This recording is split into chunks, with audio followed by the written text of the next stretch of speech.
লণ্ঠন আছে এখানে বসে থাকে এবং তারা জান্নাতের যে কোনো জায়গায় যায়, ঘুরে খাবার খায়, আবার ফিরে আসে। আল্লাহ পাক তাদেরকে বলেন যে তোমরা কি চাও, তোমরা কি চাও? শহীদরা কিচ্ছু বলতে পারে না। কি চাইবো? আল্লাহ এত নিয়ামত দিয়েছেন, কি চাইবো? যখন আল্লাহ বারংবার প্রশ্ন করতে থাকেন তোমরা কি আর কিছু চাও, তোমরা কি আর কিছু চাও, তোমরা কি আর কিছু চাও, তখন শহীদরা শেষে বুঝে যে আমাদের কিছু না কিছু তো বলতে হবে এখন।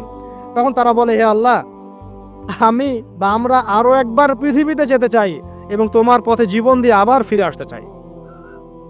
আল্লাহ পাক বলেন এই সুযোগ তো আর নেই, অতএব তোমাদের আর কিছু চাওয়ার নেই, তোমরা এখানেই থাকো। আরেকটা হাদিস শোনেন, রাসূলুল্লাহ সাল্লাল্লাহু আলাইহি ওয়াসাল্লাম বলেছেন, এই হাদিসটা ওমর রাদিয়াল্লাহু আনহু থেকেও এসেছে, যে তোমরা যদি, হে মানব জাতি বা হে মুসলিমরা, তোমরা যদি আল্লাহর কুল করতে, ভরসা করার মতোই ভরসা করতে, আল্লাহ পাক তোমাদেরকে পাখিদেরকে